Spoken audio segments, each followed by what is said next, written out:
Bishop Harden, tell us how New Destiny got started. That's a good question. Wow, that's a really good question. It's a long journey behind the story.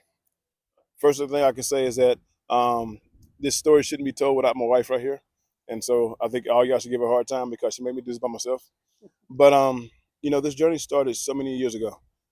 From me being a minister at Ebenezer Worship Center to us then becoming a uh, a youth pastor at City Cathedral up under Bishop Woodard, and God had touched my heart that I was going to do more.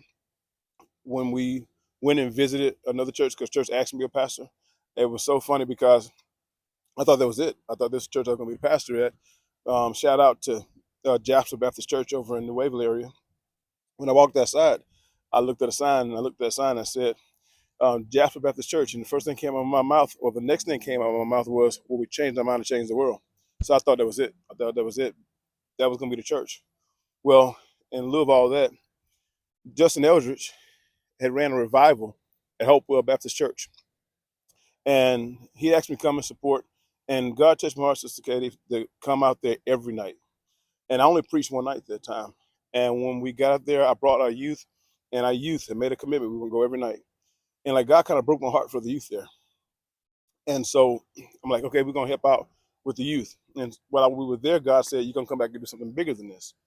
So I went to Pastor Freeman at the time and told Pastor Freeman, hey, if you ever need me, I'll come out. We'd even set up something to do Friday Night Live to come down and help, promote his church and build up the ministry.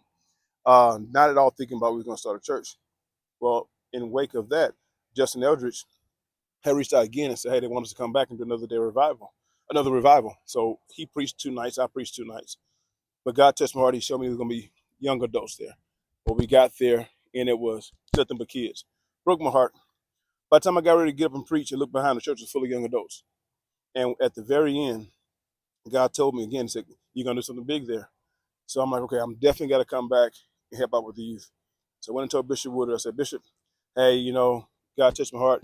I think I want to go help out with the youth down there. I'm going to stay here as a youth pastor, but I'm going to go down there and help out. He told me no. He said, son, no.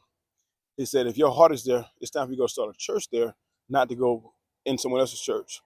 And my wife thought I was crazy. My wife thought Bishop Wood was crazy. I thought Bishop Wood was crazy. But God immediately started running our hearts real fast, putting us on this journey. And before we knew it, one day my wife woke up in the middle of the night, and God showed her that we was going to be in this shopping center. We had already planned on coming to look at this community center, to go check this community center out as a location because we knew it was available. We knew we can pay that minimal cost for it. But God showed my wife the shopping center. So we woke up that morning on the way to Cold Spring, coming down 1097, made a right on 150, got all the way into Cold Spring. We never noticed this spot, but someone had laid a cement slab. It was no walls, just a cement slab in the location where we're having that church at now. So we stopped by there, walked the slab, and said, man, it'd be, wishful thinking. It'd be great to have a church here one day. We left there and drove down and got to the shopping center right across the way here. And a lady was pulling in, and she, ironically, on a Saturday, wasn't supposed to be there. She showed us around, and God was leading us there because He knew she was going to be there that day. And immediately we touched our heart. She touched our heart and worked some things out there. Even though we wasn't starting there, she was able to connect us with the owner, who eventually was working with us to come there.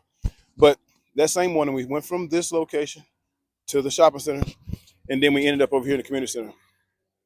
We're able to start here.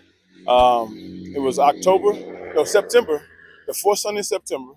It was the fourth Sunday in 2010. I never forget it. We came here and thought we would be here for a couple of years. Never thought we would be here, a couple of months. I think we came in September, October, November, December, January, February, March, April, 7 months. We were here. The church went from maybe 10 to the next Sunday, 15. Every Sunday we grew. I think, we can't use Easter Sunday, even though Easter Sunday this place was packed. I think it was somewhere close to 100 people here that Sunday in this community center, small building. But we was averaging somewhere around 40 people a Sunday, and it was a blessing. It grew. But this is where it all began. And then one day, by faith, God touched the heart to go try over at the community of the shopping center, and we went there and was there for I think maybe 2 years before we made the next move. So another initial question was how New Destiny originally started. It started because we felt something. God broke our heart for this community. God broke our heart for the young people in this community. I never forget this young lady at Hopewell Revival came to me after church one day after we preached, and she said to me these words: "What do I do now after you have preached to us?" And nothing against any preacher here. Everyone has a different voice that they like to hear. So after you preach to us, where do we go now? We don't get preaching like this anywhere. We want to hear you preach. That day I could have went home and started church in my garage just because I wanted to respond to that voice. And I thank God I didn't. But it was that cry that God let me hear, that let me know that we're called to this community. So no matter how our church do or how many people call us somewhere else, we know our home is here in Cold Springs. So hope that answers your question, Sister Katie. Yes, yes, it does. Thank you, Bishop. All right. So, Bishop Harden, we are at the second location where New Destiny was, the transitions. Tell us about the transition. Yeah, so it's crazy, man. We just being here. I was just sharing with Miss Katie before we started recording. And I think this is the first time I've been back on this trip since we moved out. But this here was the first building. You can't see inside. I wish we can get inside, but this year, when we first got here, we actually thought there was two buildings, but it's not. This is an entranceway. This is the building, and we originally got this building and this one next to it here. Excuse me. When I walked into it, many people thought it was crazy because we walked in here the first time. It was I guess a fish restaurant or a seafood restaurant. It was horrible, but God began to show me when I walked in this building and walked out and then walked in that building, like connected to, that this was going to be office area because this area had offices. It had, I think, one, two, three offices, a kitchen, a small restroom. And when I walked in this side, I said, man, we can break a hole in this wall. We can actually walk through this door, come across, and be into the sanctuary. And so those two doors, to other people, they got worried, but immediately I didn't see those two doors. I thought about building a wall over those two doors. And I think it'd be cute if Sister Katie can put some of the pictures here of those walls and how we built up the columns and all. And I knew immediately that wall would never be a factory. We'd never walk through that wall. So you literally walk through this door. There's a greeting area. This you walked up to a ramp. Another story behind the ramp. My father-in-law had to build a ramp because we thought when we built the wall, it was going to come straight over. But if you look here, this actual sidewalk lifts up. So this side here is higher. So when we bust a hole in the wall, we was all excited, and then we got our heart broken because how are we going to walk up into the sanctuary if people had wheelchairs? My father-in-law came in and built an indoor ramp. There was a whole blessing behind that. So we was able to do business here in this side. My wife's office, my office. Eventually, we had a youth church in the back area where we let the kids meet. I mean, God just kind of just tailored everything for us. Had a little area to prepare food, little snacks and everything, little small area, and a restroom that was unisex. It was just what we needed. I mean, perfect what we needed until that back room. It's like every move that we made, Sister Katie, was because of youth. When we was in the shopping center, we was in the community center, we would have stayed in the community center if we could have figured out how to get the kids a place to meet. We literally was going to put an outdoor tent outside and let them go to the outdoor tent. I never forget that. And we knew that's not going to work. So the only reason why we came over here because we needed a place for the youth. And that room gave us a location for the youth. And so they outgrew that. So then when they outgrew that, I began to pray. I'm like, God, every move we're making, you're financially it. You figuring it out. I mean, we did all the remodeling over here. I talked to Mr. Jack Stevens, God bless his soul, and he told me to go look at this building down here. So we walked down the way. We would have been great if we could have got right next door, but we couldn't. But we got access to another room, and I thought it was so amazing. Once again, I walked in, I saw future. Everyone else saw, problems. But after many nights, working and painting and building, it's funny if you look in this. I don't know if you can see through with the camera, but this room still has the resemblance of the columns that I built, the walls that I built on the right hand side to separate the classrooms. Everything is still the same. It's just to go by to the store. But we designed this one for our youth church. And we had youth church. They had a full sanctuary. We had a place, we had a kitchen back here. So we was able to feed them food. So when we was using it for youth church, we converted it into a cafeteria. So we had 3 buildings. Our dream, Sister Katie, was to own this whole building. My dream was to turn this into a church, build out here, have classrooms out here. And I'll never forget one day I was sitting here doing some work. Sister Tamisha Williams had walked up and she'd asked me, Bishop, you working real hard. Well, I wasn't Bishop then. Pastor, you working real hard. I said, yeah, it'd be real funny. As soon as I finish this room, God move us somewhere else. As soon as we finish this room, about 6 months later, God opened the door down the way at the church we're at now. So it's been a journey. I thank God for the whole process. But at the end of the day, we trust Him step by step by step. Today, we trust Him step by step by step. So that's the transition. We've always tried our best, even now, even our business, to not grow just for the sake of growth, but we grew for the sake of accommodating exactly what we needed when we needed. So that's how we got here. Thank you, Bishop. All right.